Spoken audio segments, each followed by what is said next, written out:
Welcome to my YouTube channel, Inspirational Women. I will be sharing conversations I have with women who have had a diverse and interesting life.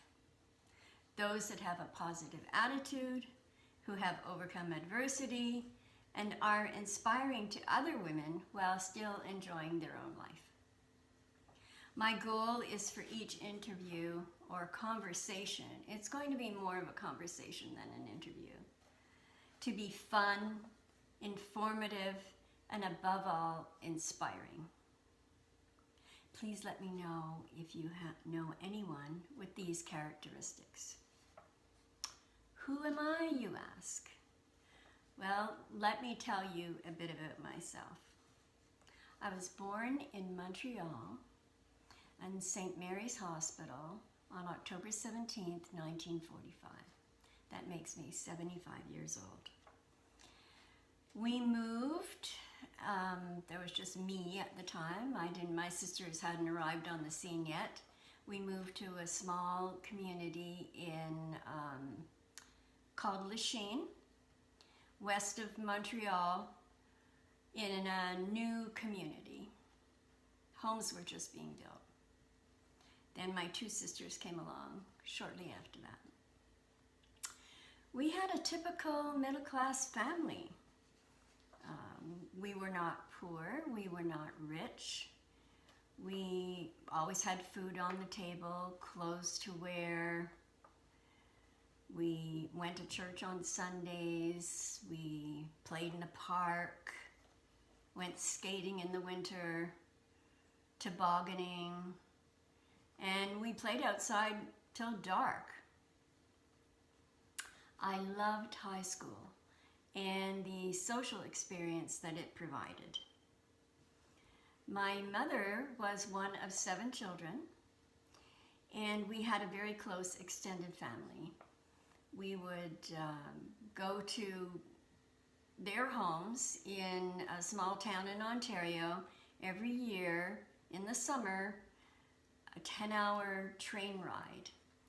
And we became very close to all our cousins and our aunts and uncles in that area. But when I look back, as one reflects on their life as they get older, I realized that I led a very sheltered life when I was younger. I lived at home until I was 22 when I got married. And really, my life experience began after I got married. I was 27 when I had my son.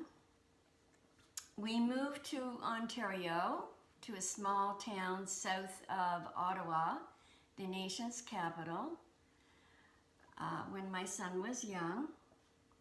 And I raised my son and worked just like every other parent. There's nothing really outstanding or remarkable.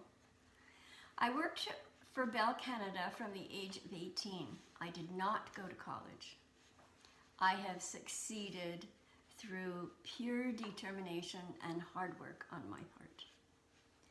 I was promoted to management in my 20s, and back in the day, there were very few women in management. I was one of the lucky ones, but I had worked hard for that. I earned less than a man when first employed, and when I was promoted to management, I was still earning less than a man who was doing the same job.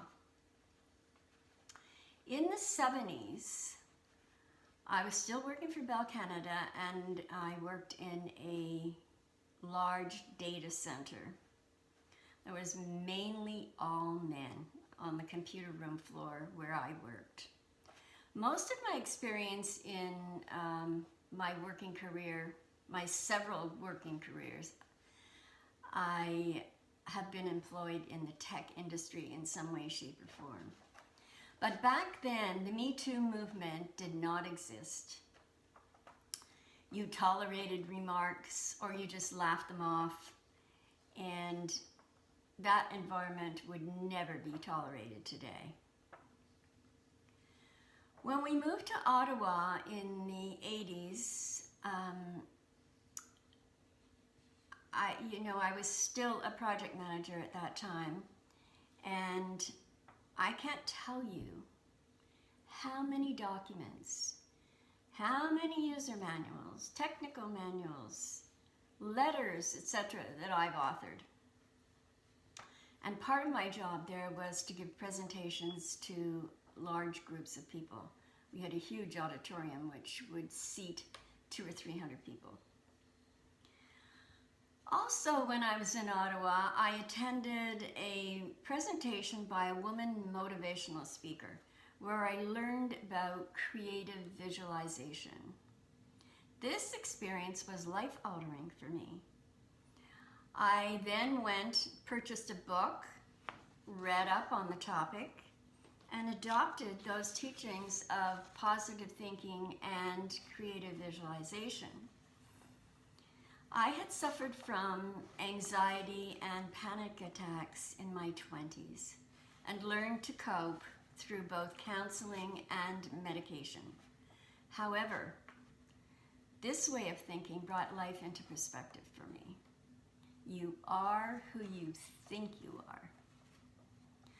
Of course, life has its ups and downs, and I've had my share of those. I was widowed at 44 when my son was 17. We were still living in Ontario at that time. And of course, I was young. I had no idea how to cope. I went and purchased a book on the subject, and it was The 5 Stages of Grief. I'm not sure if that was the exact title, but it did explain the 5 stages of grief. Each person goes through those 5 stages in no particular order. It's random for most people. And that taught me, well, it was another life lesson, wasn't it? It teaches you, again, how to cope when life throws you a curve. My son left for college when he was 20 to the West Coast, and I was thinking to myself, okay, well, what am I going to do now? I wanted to,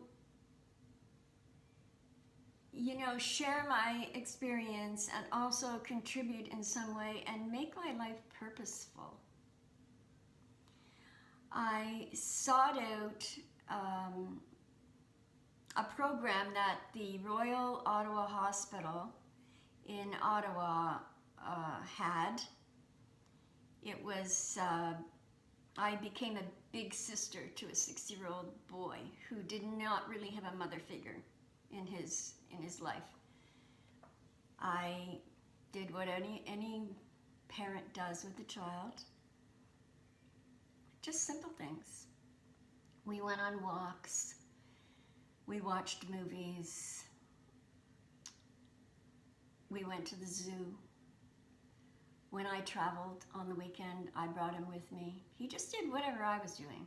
He loved it, and so did I. The Royal Ottawa Hospital in Ottawa was a mental health hospital. I'm sure it still is. I'm not really up on the situation there now, but at the time, it was specializing in schizophrenia, and it also housed prisoners with mental health issues in the forensic unit, and that was a big eye-opener. While I was there doing being a big sister to this little boy, I was invited to join the volunteer board, which I did, and I became a director there, and I think I was doing marketing to begin with, or publicity. And then I became vice president, and again from vice president to president of that board. And as president of the board, I also held a seat on the Veterans Hospital in Ottawa. So again, more interesting experiences. I met my current husband when I was 48, and I was the bonus mom to a little boy. We moved to Virginia, And we got married when I was 51. I knew only one person when we moved. It was a great group of people. Not only did I love my job, but we had an active social life. I have lots of wonderful memories from that experience. I worked in Virginia for approximately 5 years, and then the dot-com industry just went south, and I was laid off, along with, hundreds of other people in that area. We've had many moves since then due to job opportunities for either my husband or myself, bearing in mind that whenever we moved, we did not know a soul in any of the cities where we landed. So we started over multiple times. We went from Virginia to Pennsylvania, moved to New Jersey, where it was back to winter weather, moved to Vancouver, to British Columbia, where I worked for the Vancouver Police Department, which was another great experience. Moved to California, to the East Bay, during a bad time, really. The economy was not great then. We ended up purchasing a flower shop, and that was a bad move. It was not successful. Then we moved to Washington, to Marysville, and we moved back to California, to Cloverdale, a small town north of San Francisco and Santa Rosa. I joined the Homeowners Association as one of their directors. The association represented, I believe it was 362 homes. It was an active community. We had a pool, tennis courts, every social activities. So it was a going concern, and there were multiple committees. I spent, I think it was about a year as a director, and then became vice president, and after that, president of that association. That, again, another experience. I also joined a small nonprofit theater board of directors in Cloverdale. I've always loved the theater and the arts of any kind, and thought this would be another great experience for me. In the beginning, I wrote grants and organized events.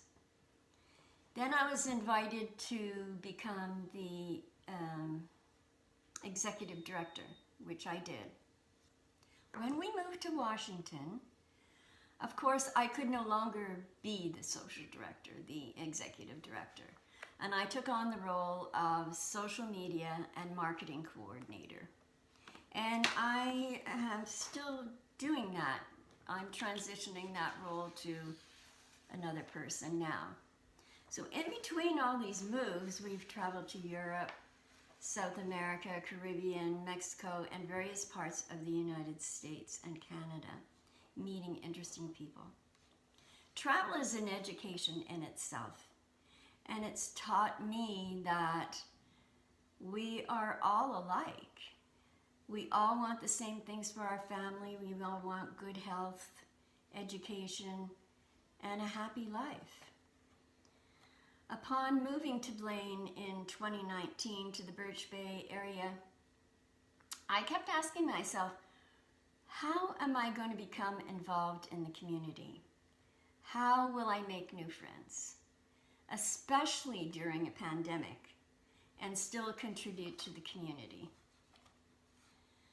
This project that I've initiated will allow me to meet interesting women and support them by sharing their stories and life experiences. I'm hoping to have conversations with some of the fabulous local women that we have around here, and also some of the women that I've met along my life journey, and I hope you'll come along.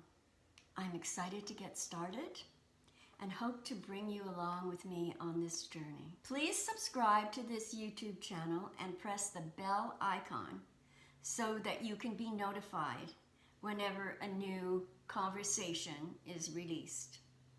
Thank you for listening. Please join me in support of these fabulous, inspiring women. Perhaps you'll be inspired to begin another chapter of your life.